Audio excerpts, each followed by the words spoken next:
Welcome back to Epic Past Unlocked. When we left Alexander, he stood as the undisputed master of the world. He had avenged Greece, toppled the Achaemenid dynasty, and watched the ceremonial heart of Persia, Persepolis, burn to the ground. For any other man, this would have been the end, the final victory. But for Alexander, it was just the halfway point. Persepolis was in ashes, but the war was not over. The Persian Empire was a decapitated snake, its body still writhing. The murderer of Darius, a satrap named Bessus, was still at large. He had fled east, claiming the Persian throne for himself in the wild, uncharted provinces of Bactria and Sogdiana. To a modern ear, this is Afghanistan, Uzbekistan, a place where empires have gone to die for millennia. Alexander, now the avenger of Darius, plunged his army off the edge of the known world and into an abyss. This was not Persia. There were no noble battles, no grand armies meeting in the field. This was a war on terror, ancient style, a brutal 3-year guerrilla campaign.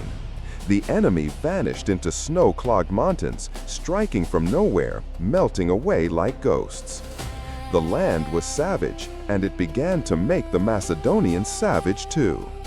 And then, in the middle of this chaos, Alexander made a move that was part passion, part brilliant strategy. He laid siege to an impregnable fortress called the Sogdian Rock. When it fell, he captured the daughter of a local warlord, the noblewoman Roxana.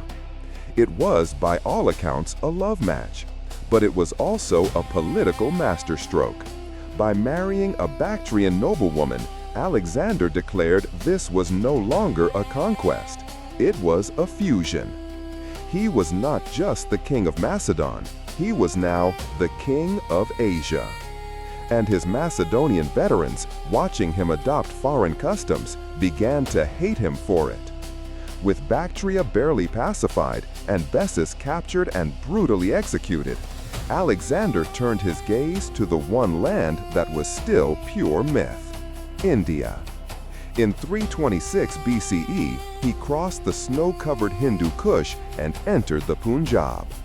He found a land of baffling philosophy, jungle heat, terrifying monsoon rains, and a new, formidable enemy. King Porus, ruler of the Pauravas, refused to bow.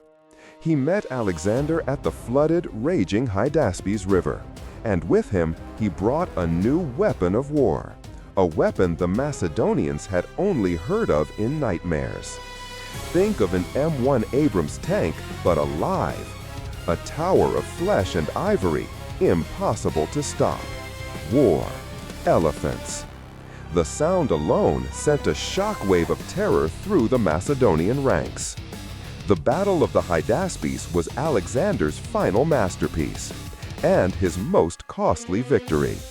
He crossed the flooding river in the dead of night during a violent thunderstorm, appearing where Porus least expected him. The battle was a bloody, chaotic nightmare. Men and horses screaming, crushed beneath the feet of enraged elephants. But Alexander's genius and the sheer grit of his soldiers won the day. When the defeated, wounded King Porus was brought before him, Alexander asked the question he asked all kings: how do you wish to be treated? Porus, unbroken, stood tall and gave the legendary reply: as a king. Impressed by his courage, Alexander did just that. He returned his kingdom to him and made him a powerful ally. This was Alexander at his best, ruthless in war, gracious in victory.